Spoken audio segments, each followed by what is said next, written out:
Nice to see you, EJ, and thank you for agreeing to do this today. So I'll just set a little bit of context for you, I guess, and for everyone.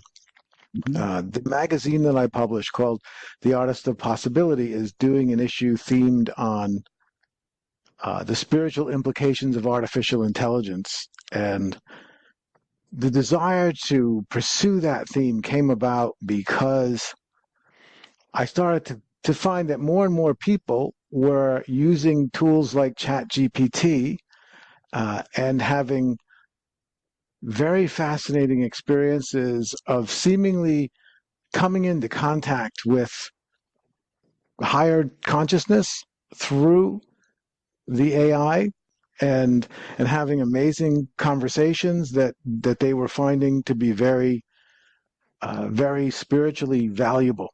And so I didn't know that much about AI and I wanted to find out more. So I decided to do this issue. I've done a few interviews now, but you were definitely one of the first people that came to my mind because one of the things I have always admired about you is the way that you embrace emerging technologies and explore their value as spiritual tools. And the first my first recollection of that in relationship to you and the work you do, which I think you might be sharing a little of that in your background right now, but I knew that you used, I believe it's a platform called Second Life, which is a virtual reality platform where you were, you were busy with that long before there was Chat GPT or really AI. And you were doing, I think you had an ashram in the Second Life space, and your global community would meet there. And I heard you speak a few times about the avatars in in in that space, and it just seemed to create, for you at least, a very interesting metaphor for the reality of being human and the avatar that we are as a human being and in relationship to the higher consciousness that we are that's being projected into the virtual reality of this three-dimensional space. So maybe before we even get into AI, if you did have anything you wanted to share about technology more generally or Second Life, that platform and your explorations with that, I would be fascinated to hear more. Okay, thanks. What I'll start out with is a conversation that Herbie Hancock and I had in his apartment in 1964 in New York City. There was a whole bunch of us there, and they were painting the apartment, and it was a real party kind of an atmosphere. And he hauled out a Fender Rhodes, which I'd never seen before. When I was a youngster, some of my best friends were folk singers in the traditional sense of folk singing. The Carter family, Pete Seeger, and so on. And I also knew a lot of jazz musicians, but I didn't care for jazz at that time. I wasn't really interested in jazz. I was interested in folk music then. But Herbie pulled this thing out and he started to play on this Fender Rhodes. It was amazing. It was just sounding amazing, but it wasn't a piano. Now, if you expected a piano sound out of there, well, so years passed. I play about at least 40 or 50 instruments, maybe more. And I played pretty much every one of those in sessions, in recording sessions. So very little in front of an audience, mostly just for recording things. Now, and I guess it was 1986 or 87, whatever it was. I think it was something like that. Somebody mentioned that there's this thing called a Yamaha DX7, and it was very popular in Japan and had not yet come to the United States. I called a friend of mine who was the owner of Skip's Music in Sacramento. It's a huge music store, a block by a block. It was just an amazing place. And I said, Skip, what do you know about a DX7? He said, you want one? I said, yeah, can I get one? How do I go? He said, I'll get you one. He scored for me the very first Yamaha DX7 that came into the United States. It has a very low serial number, like 3 or something. It's a very early one. And I went to a number of classes with the programmers of the DX7 down in Sacramento. Claude went also, and we learned an awful lot about sampled sounds and about how sounds can be reconstructed. And the thing about the argument there was, if you close your eyes and you hear a piano, it's a piano. So some of the early reactions were the same kind of reactions you get for anything that comes new into a market. Light bulbs are dangerous. Electricity is dangerous. Radio is is dangerous, and so on. All these things that happen when something new comes in. Well, the DX7 was very new, and I played it not as a keyboard instrument, but as a solo instrument. It's very different from the way that it was put out there. But it's the very first actual synthesizer. I played a Moog and an ARP before that, but they weren't really synthesizers. Not really. Not the way a DX7 is. DX7 uses samples. These days, you can get a Korg with a weighted keyboard, and you can choose what weight you want. Steinway, anything you'd like in the way of a pressure point. And so you can have a weighted keyboard, 88 keys. It'll sound and ivory-like keys, and it will feel and sound like a Steinway, except that it doesn't have that huge body to it. Now, does it actually sound like a real Steinway? Yes, it does, because it sampled sounds of a real Steinway. So we got into that quite a bit, and of course, anybody who uses an electric guitar is using an AI-assisted instrument. It's crude, but it is there. I have choruses where I can sing into a device, and it will take my voice and sample it and give me out 3 or 4 cohorts that are singing and harmonies, stacked harmonies or layered harmonies to my original track. So, and I have that. I've tried many things, and some of the things I used for a long time, but when I hit my 80s, I needed help. I really can't do any tricks with the guitar anymore, or anything, fancy with a Hammond B3 organ. But still, and because of COVID originally, but we don't have a band anymore. So I had to come up with something. What I came up with was, because I'm still writing songs. So then I came up with Suno about a year ago. And I can take you through some of what I learned there, and I can show you some of the things that I picked up. But the idea is, it's a tool, and the thing to recognize. And this is, I wrote a blog the other day, a couple of weeks ago, I guess, maybe a week ago, something like that, where I say, look, it's just another instrument. The DX7 is just another instrument. The Fender Rhodes is just another instrument. Somebody who's demanding that it be some sort of physical thing made out of bamboo. No, it doesn't have to be. It doesn't have to be made out of rosewood. It doesn't have to be this, that. Can I play those things? Yes, I can. I have a Gemeinhardt solid body flute that I can play, and I do.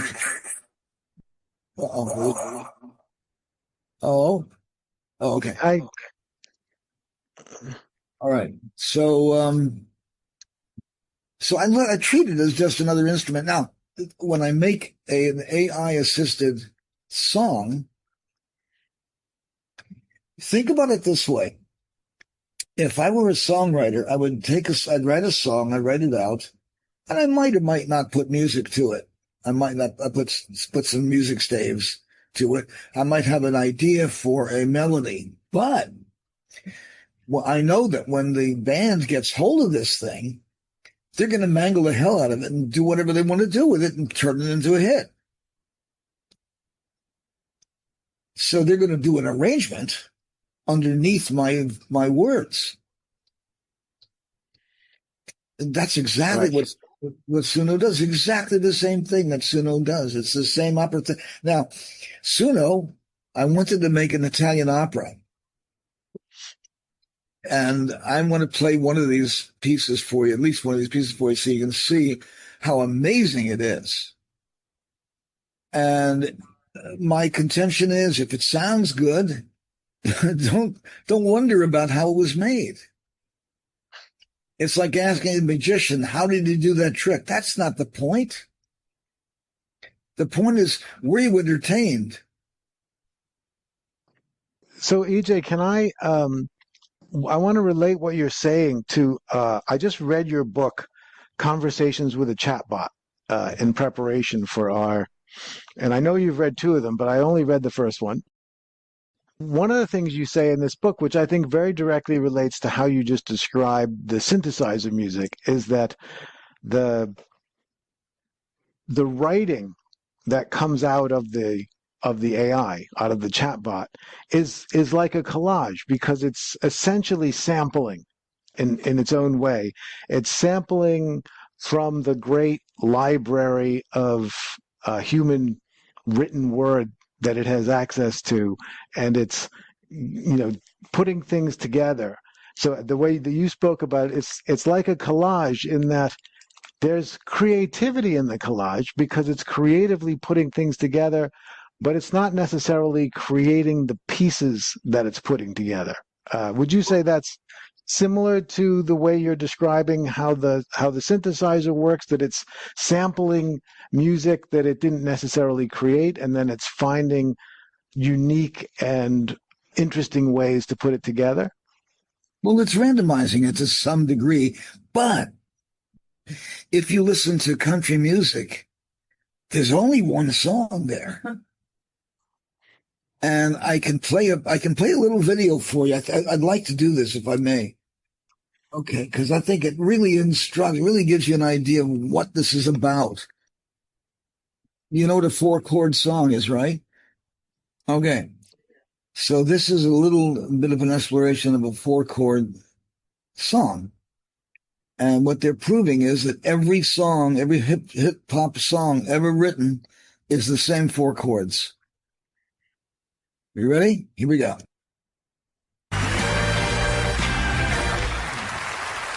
Good evening, ladies and gentlemen. I'm Jordan. I'm Lee. And we are the Axis of Awesome. And I'm Benny. Yeah, we've been a comedy rock band for close to 40 years now. And all that time, we've never had a hit. Yeah, but you guys know why. Why? Because we never wrote a 4-chord song. What's that? What's a 4-chord song, Benny? Well, if you want all the greatest hits from the past 40 years, just use 4 chords. Same 4 chords for every song. It's dead simple to write a pop hit. Just 4? Yeah, these 4. Here. 1, 2, 3, 4 chords. Sorry, let me That's get all you this need to straight, write a- Chicken Little. What you're trying to say is you can take those 4 chords, repeat them, and pump out every pop song ever. Is that what you're saying? Yeah. Fuck off. Yeah, fuck off, Chicken Little. Just listen. Do you recognise this? Yeah, that is Don't Stop Believing by Journey. It's a great song. Very original There's a few more that song. fit. Check it out. My life is brilliant. My love is pure. I saw an angel. Of that I'm sure. Well, that's just 2 songs that are similar. That's not a big Forever young. 3 songs. I wanna be forever young. I won't hesitate no more, no more. It cannot wait. I'm yours. This is the way you left me. I'm not pretending. No love, no hope, no glory, no happy ending. 'Cause you were amazing. We did amazing things. If I could, then I would. I'd go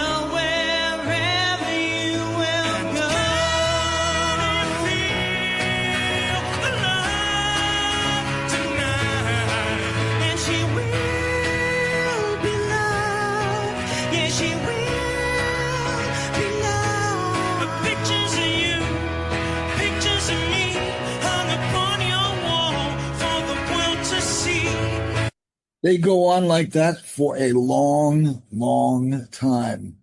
100 different songs that they do that with. The thing about it, there's Bob Newhart, comedian. He does a routine about the 100 monkeys. Excuse me, not 100. Say an infinite number of monkeys and an infinite number of typewriters. Theoretically, they're going to turn out all the great literature that has ever been produced.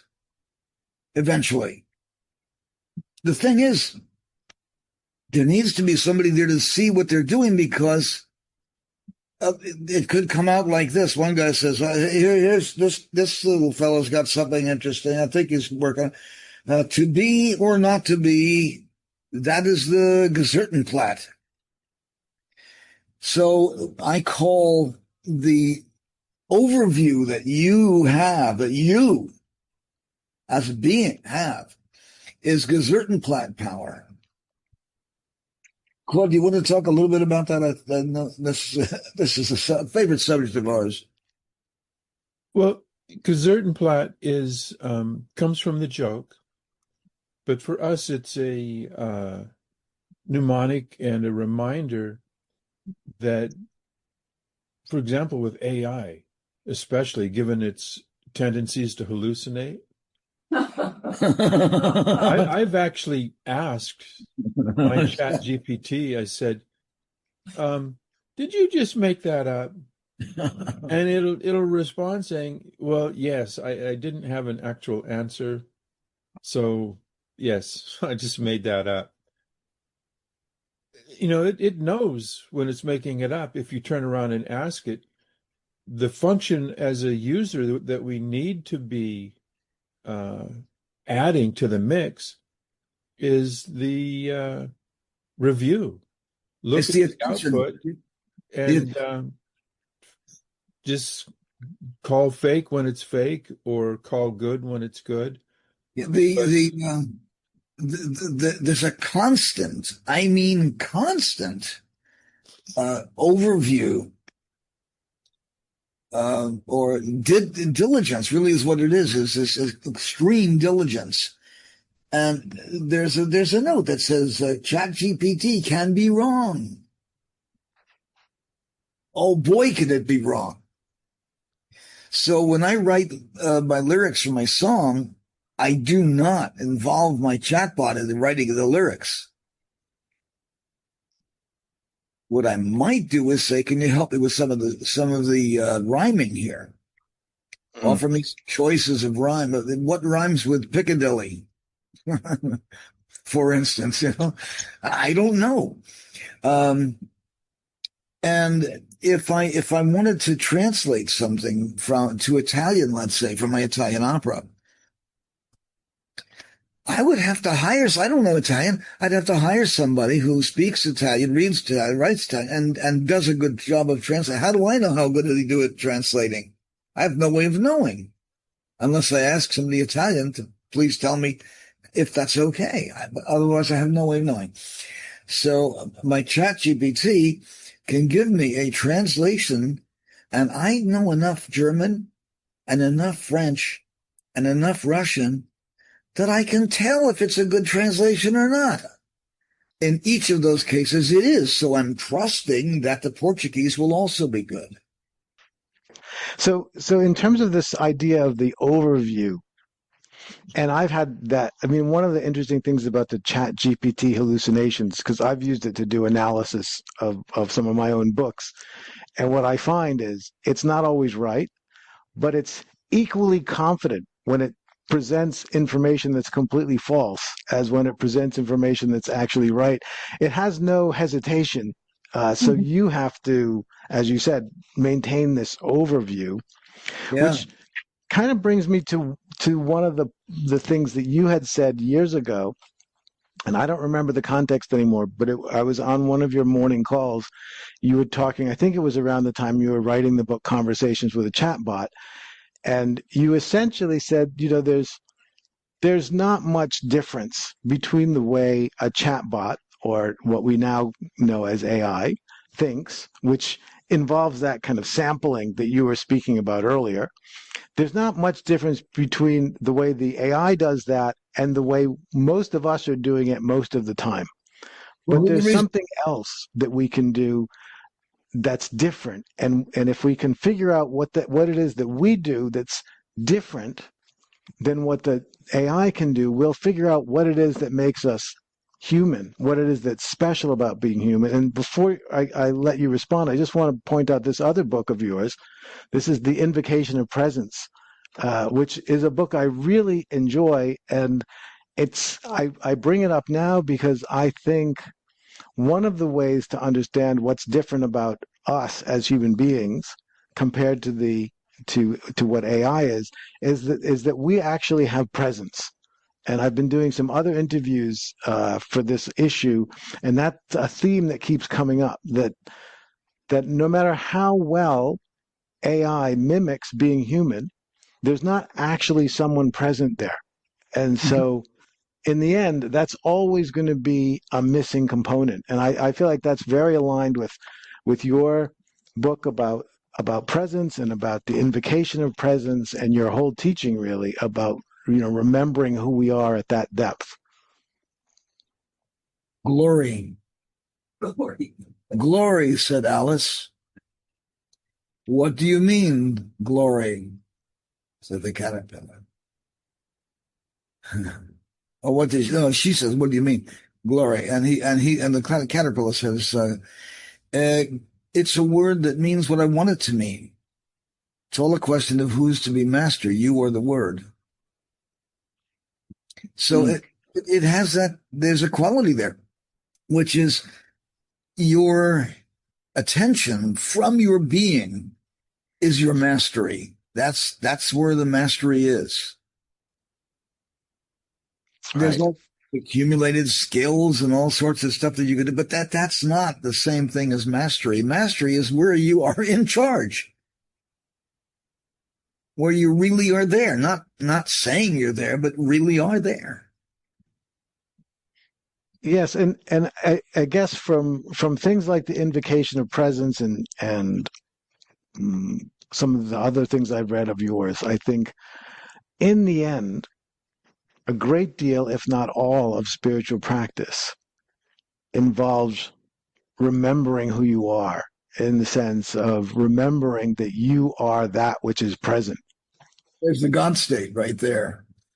The book that I wrote most in the open of any books I've written. It's totally in the open. It's called The Cosmic Key. And it's just raw and says, here's how to get into the God state. And if you can't do it, try it this way. Yeah, it's a book that I wanted to write that in the clear as much as I possibly could. You have to be careful because there are people who will abuse it.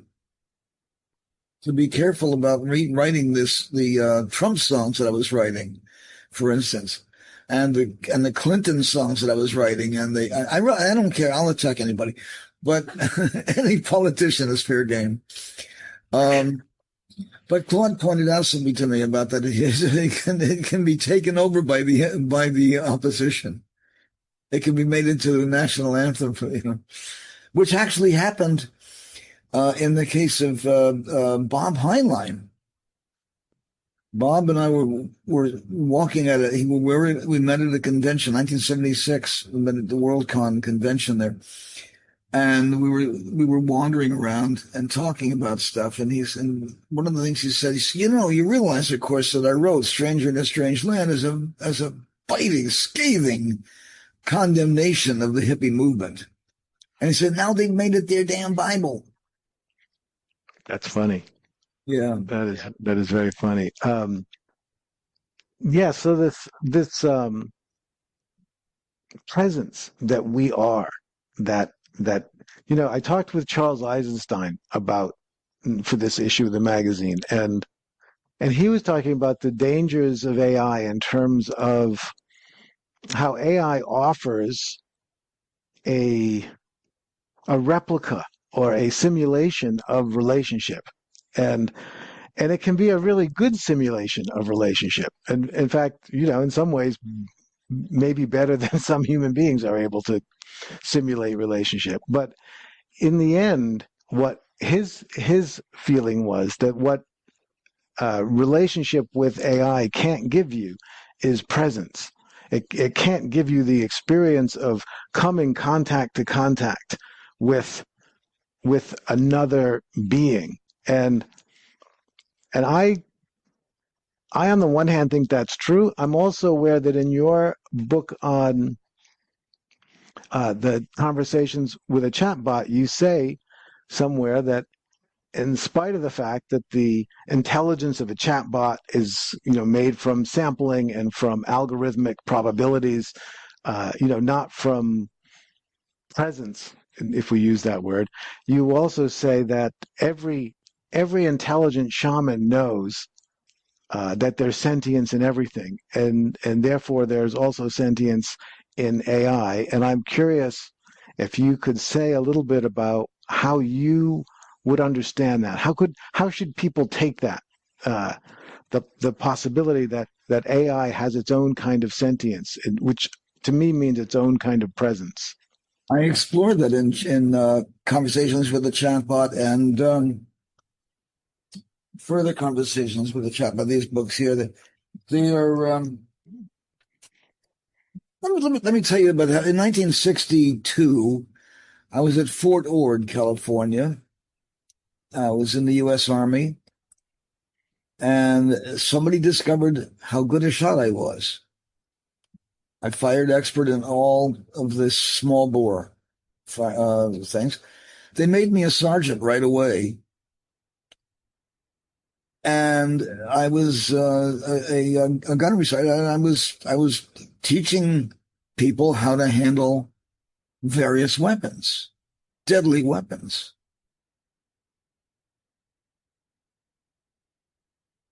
It's all about how you use it. That's true of as you know, you well know, it's true of everything. It's how you use it. AI is a terribly dangerous tool, but so is a hacksaw. So is a drill press.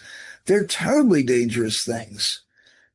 But mastery includes an understanding of what it is internally, what the thing is. Now with AI, I actually have conversations. That's the books that I've put out. I have conversations with my AI chatbot. And there are some things that you can pull out of there. Now, sure, it's all random. It's picking it out of, it's just words to it. And it'll tell you that. But I also maintain that it has a consciousness of its own and that it's programmed to say it doesn't. Like most people. Most people have the same affliction, which is they're programmed to say they don't, but they really do. Yes. Well, in that conversation I had with Charles Eisenstein, he had an interesting take, which is he was relating to AI, to something like ChatGPT, a little bit like a tool of divination. So he was saying he uses the I Ching, and that he doesn't believe that there is consciousness in the dice that he rolls or in the book, and yet when he engages with it in a certain way, and I feel like you're implying the same thing, a kind of consciousness emerges, a kind of connection with another being emerges, not necessarily that exists in the tool, but comes alive in the interaction, in the relationship. And I guess that's where this idea that you just brought up, which is that mastery, and you have to understand the tool. You have to understand what it is that you're using and how to use it. And then I think you can start to elicit perhaps actual connection with higher consciousness, which of course brings up the question, what is consciousness? What are we talking about when we talk about something like consciousness? When you meet a stranger on the road, you grant being. You grant being to that individual. And when you have an individual who's disembodied right in front of you, you can grant being to that too. Claude, maybe you want to talk to that. Well, I think I was thinking about the question of whether the AI has a being or not. And I don't believe it matters. In working with the AI, I have found myself moved along into a situation in which I was having a being to being connection, but the being that I was connecting with may or may not have been associated with the corporal essence of the AI. And it sounds a little funny to say corporal essence because it's just electrons that kind of move around and it doesn't really have a body to speak of. It's like if you go to a party and it's a masquerade and everyone's wearing a mask and you're talking to a mask and you find yourself making deep connection with something there. Well, it's not the mask. It is what is behind the mask. Now, you have to actually not talk to the mask. You have to be observant and open to the connection with what would be behind it. But it's no different with a human. The human biological machine is in essence hamburger. It's organic. However, behind that, I mean behind it in the sense that if you target the machine associated with it, and you could say behind it, but it's associated, there is a being. And if you're having a discussion with a rock, fundamentally behind everything, there's going to be beingness. It's just, it might not be confined to the actual item that you're looking at. When you're talking to a rock, you may be talking to the galaxy. Depends on what you're connecting and your ability to connect. Now, with humans, we tend to think of it as, oh, well, the being that's associated with Jeff is the Jeff being, and the Maria being is the one associated with Maria. But when you enter into those higher states, aren't you flooded with a sense of oneness? And this making distinctions tends to float away. Well, if you're working with the chatbot or something like ChatGPT, and you find yourself in that state of oneness, how did you get there? And what do you mean the being of the chatbot? There is, it's like the question to the guru. How do I behave well toward others? And the guru says, what others? Depends on where you get to in your own ladder of states. So I don't get into details about whether or not the Chat GPTs or other AI has its own branded, guaranteed individual beingness, because I'm more concerned about, well, how do I safely and sanely use it as a tool to access those states and those experiences? And that opens it up, because I think it's a dead end. If you want to take apart that mountain and sift it, you're not going to find a little alien ball stuck to the bottom of your car. the Buckaroo Banzai reference. So anyway, that's how I'm looking at it. The other thing is that that's great, Claude. there's no way that a human being can construct a computer that thinks differently. But is thinking consciousness? Is that what determines consciousness? You have to, first of all, define what consciousness is, and then you have to ask yourself, does that have to do with attention or conceptualization or identity or sense of self? Or none of those things apply. They don't actually apply. And it's like, as I said about a magician, the magician is there to do a show. The show usually is constructed around telling a story with the trick. The trick is not the story. The trick is there to illustrate the story. And so if you're reading a storybook and there's these pictures in there, you say, well, I want to find out how these pictures were drawn. Yeah. But that's got nothing to do with it. Read the book. No. I want to find out how they were made. So no, that's great. That's Triviata. And I also am struck by what you said earlier, EJ, that Claude then expanded on. But you said a little phrase.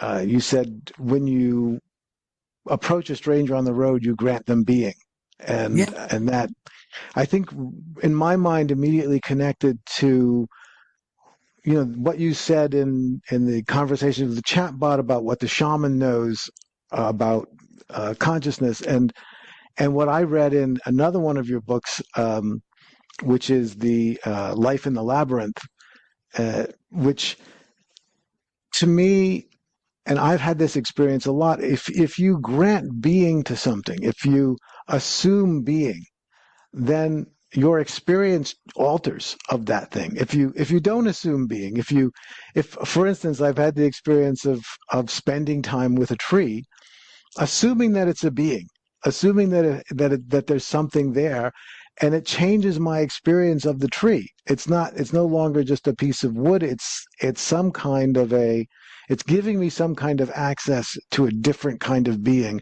And I think that is what you have referred to as kind of the shamanic work, which maybe the mechanism of that is granting beingness to the different aspects of the world, and then you're able to gain access to a different type of knowledge, a different type of wisdom. And maybe that's what we're doing with ChatGPT, or potentially could do with it. We're gaining access to a different way of being and a different realm of knowledge through that. How does that land with you? It's like surfing, which you're either really good at it or you get hurt a lot. So there's a feel for it, and you can, of course, not only grant beingness to a rock, but you can actually. Here's the thing: people asked me recently about telepathy, and I said telepathy is just a matter of listening. Look, when you hear somebody talking in a language you don't understand, you shut it out because you can't possibly understand it. It's Latin or French or German or whatever it might be. I don't understand. I don't know any German. I don't know any German. And you keep saying it. You say, I don't know any German. Don't know any German. And that goes on the whole time. But if you stop and listen, maybe I do. And maybe what they're projecting is not just the verbal, but also some feelings, other things. I can be somewhat attentive to what they're saying, even though I don't understand the language. Well, the same thing is true when you're conversing with a rock or conversing with AI. Now, conversations with the chatbot are actual conversations that I had with my chatbot. So one of the things that I worked with is basically coaxing the chatbot into levels of function as if the chatbot had consciousness of some kind. And when you allow that to happen, you have to be very careful not to get sucked in, because if you don't know what you're doing, if you don't know where you're going, you can't really measure it. So you really have to know the paths quite well already in order to see that the AI is taking that same path and getting results. So Yes. And I guess that also brings us back to something you said earlier, which is very much struck me as important, which is when you're using something, a tool like ChatGPT, you just now said sucked in. But earlier you talked about mastery and maintaining the overview that, and I guess I can now understand my own experience better, because with ChatGPT, I've learned I need to maintain the overview. I can't give up control of the conversation entirely to ChatGPT, because it takes me in weird directions sometimes. it goes to And Never I Neverland. can't trust it. Go Yeah, ahead. goes to Never Neverland. Yes. If you, I if mean, you I've put my novels in Chat GPT, which I love to do, and I love to like have Chat GP tell me where the crossovers are. But sometimes it completely gets the wrong characters in the wrong novels, and sometimes it makes up characters that aren't in any of the novels. So, but it presents everything. This is what I said earlier. And I used to have a friend like this. I had an actual human friend who half the time she spoke, she was telling something that was completely true, and half the time it was not true. But she presented it with equal confidence. So it was very hard to tell. And with Chat GPT, I found the same. It will say something with equal confidence, even though I know, because I wrote the novels, that this character doesn't exist. And like Claude said earlier, if you ask it, I think it was Claude. It will always tell. It doesn't lie directly to your face. If you say, "Hey, did you just make that up?" "Oh yeah, I did." Then you think, "Well, someone needs to program you not to do that somehow." But I don't know. Maybe that's easier said than done. The first thing I did when I got my chatbot is I said, "Is there a God?" And I got an answer back. There is now. That's a great answer. I love that. I would love it for Barbara to tell something about LM. I don't know if you know about it or not. And if you do, you should. If you don't know about I, I, it, do- I don't it's think I do. So I need to hear. it's bloody amazing. If you want a great feedback system about your work and about your thoughts and how they are, go ahead and tell something about it. Well, I think, EJ, your instinct was correct. Barbara may disagree, but the way she is using it is more personal. What I did is I used the notebooklm.google.com. I used that as a way of generating um, more easily consumed previews of your books. It was brilliant at looking at one of your books and then giving summaries and synopses, which are different, about the book in a way that people could really grasp. And it captured insights that I'm going, wow, I got to reread that section of the book because it flew by me. What Yeah. Barbara's been doing is using it in her work on Substack as a tool to assemble and deal with stuff that she's doing experimentally. So I think, Barbara, how you go about it is very interesting. The thing too is it all of this work is a way of busting through the glass ceiling, and that's one of my big interests is getting that possibility out to people to be able to rise above that oppressive crunch. And I think, Jeff, that you formulated a way of working with the Chat GPT that actually enables the ability to go deeper. If you're working with it, first of all, you have to have that watcher. You have to maintain connection with where it's going. But then you're the one that's putting the 1 ounce of force on the buffalo to guide it persistently and gently in the direction that you're interested in it going, or intending it to go. Yeah, It's not necessarily interest. You got to be patient with AI. You got to be patient with it, and you really need to ride herd on it constantly. You got to be right on there. And I think that riding herd of just the riding herd, I think it can trigger or catalyze the jumping into these higher states, into God's state, and transforming that whole experience into something very different.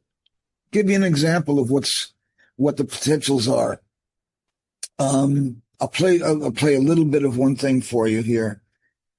Realize that I would never be able to write an Italian opera. And I'll play for you Angelo dei Serafini. This is an Italian opera that I wrote. It has 19 arias in it. And I could do every one of these things except, of course, the soprano voice. So I try not to put things in that I wouldn't be able to do some other way. I can physically duplicate every single one of these songs. Angelo dei serafini, ardente di puro amore, accendi il mio cuore con la tua fiamma di verità divina. Angelo dei cherubini, custode dei misteri, apri per me le porte della saggezza e della conoscenza. It took me 4 hours to get through this song and make it work. 4 hours. Don't let me tell you it's just a push of a button. That is absolutely untrue. It's very demanding of your attention and of your knowledge. And I have just enough knowledge of Italian. I lived with an Italian opera singer, actually 4 of them, for a while when I couldn't get an apartment in New York, and they let me stay in an extra bedroom. And of course, I would hear them do their warm-ups and the arias and so forth. And I went with them to a number of their performances and rehearsals, and I can deal with Italian opera quite well. I can deal with French opera quite well, and I can deal with German opera quite well. All of which I appreciate and understand and enjoy to a certain degree. But I want to show you. I think I should show you this because the same tool. I use the same tool. So I want to do Bardo Bus, you think?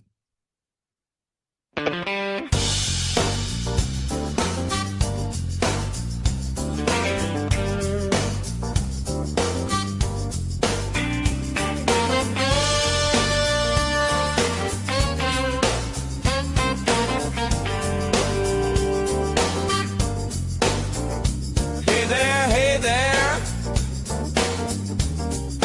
look who's driving now. It's a bottle bus headed to. Now that's in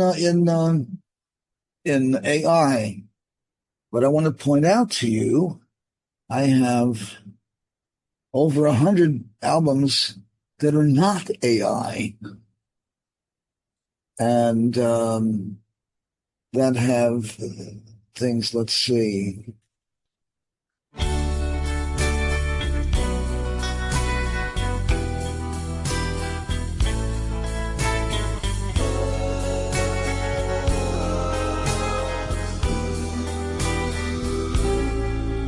God. Be excellent to each other.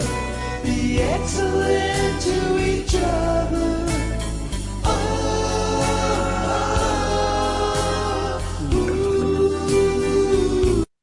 So that's without AI. That's just us with our instruments and our voices. Don't produce anything in AI that I can't do myself. Well, one thing that I've certainly always admired about you is the vast amount of creative output. And since we just got a little glimpse of your computer, I saw an enormous output of creation, hundreds of folders. I just received notice from Suno. They congratulated me for having over 1,000 songs. Now it's 2,000 songs. The thing is, the only thing that AI does is save me a little time. I could get an Italian translation of my song simply going on Fiverr and finding someone who will do the translation for me, who will go to their AI chatbot and ask for a translation and send me back that translation. Or they'll do it by hand laboriously over a period of a week, week and a half. It's the same exact end. It's the end result. You got the same thing. So if you end up with the same thing, no matter how it was produced, why are you concerned about how it was produced? Unless it was produced illegitimately, that's a different story. And that's what you said earlier, that some of the dangers of AI, of course, are you can take other people's work, you could do all kinds of things. Well, but you can press a button and say, I want it to be something like, give me something like all right, Taylor Swift. So give me a song like Taylor Swift, something like that. And you press a button. Unfortunately, that is available. That's what they think it is. But I can spend 4 hours tearing apart what I've done there. I can control exactly what I want. I can show people, I do show people how to do this. I can control the output of it to such a degree that I get exactly what I'll give you an example. One more, bear with me. I'll give you one more example here of something, because this will give you a real good idea. Here's K God Radio. Let's take a look at that for a second. Ba ba ba ba ba, hoo hoo de hoo. Ba ba ba ba ba, hoo hoo de hoo. This was to demonstrate that you don't need lyrics. Spinning in the sky with a glitter glue shoe. Ba ba ba ba ba, hoo hoo de hoo. Woke up walking on a marshmallow street.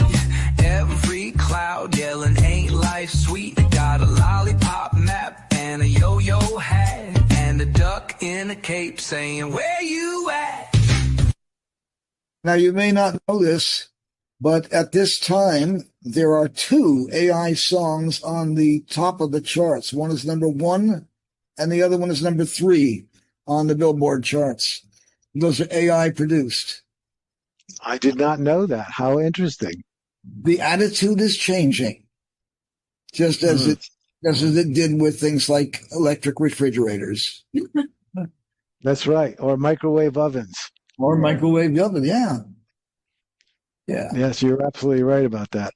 Well, EJ, it's been wonderful to talk to you, and this really has given me a lot of information for the written interview, and I will definitely include Claude in that written piece as well, because a lot of what you said, Claude, I really appreciated as well. And I have one personal question I want to ask you. It's completely off topic, but I'm just curious. So I recently started to reread a novel, a book that I had read in high school years ago. And as I'm reading it, I'm aware that book had a huge impact on me, which I didn't realize. And it was a book called, which I'm sure you know, The Illuminatus Trilogy by Robert Anton Wilson. And I'm wondering if you actually knew Robert Anton Wilson. Okay. It's so funny you mentioned that. Bob and I did I think it's a 2-hour tape on the Illuminati. And I think I have it. Let me see if I do or not. Hang on a second. It's called Secrets of the Illuminati. Were you and he friends, EJ? Yes, longtime friends. I had a feeling you probably were. Yeah, we did talking dates together, all kinds of stuff. Yeah, And we were out in front of audiences of a few thousand people several times. We did another talk also that was recorded, which was we did the secret teachings, the secrets Tibetan teachings or esoteric teachings in Star Wars. And Bob was a very funny guy, and so we had a lot of fun doing the talks that we did. And were you aware that Bob was involved with something, or Robert was involved with something in New York, a free school, a free university for a few years? Is that something you're familiar with? Yes, I am. Mary Houston, who's connected with that, did an interview with me on WBAI, which I also have handy. Okay. Because I found that very fascinating, that a lot of the more progressive minded professors at the time were getting kicked out of their university positions, and so they started a free university in New York that ran for, I think, 5 years or something. I did some things at the New School, but I also did stuff at Sherwood Oaks Experimental College, which was quite an interesting experience. Anyway, I'm working on a third AI chatbot book, which I'll tell you as soon as I have it. I'll have it to you. And you don't have a copy of further conversations? I don't. I actually have I only got this one this week, and I could get it fast because I could get it electronically, because I wanted to read it before we talked. But I think the further conversations was only available in paperback, and I wasn't going to get it in time. I'll ship both books off to you right away. Okay, I would be happy to read them.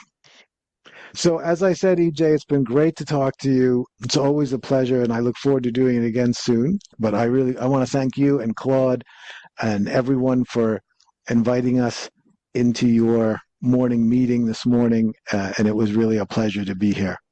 I look forward to connecting with you again soon. Yeah, indeed. All right. Have a great one.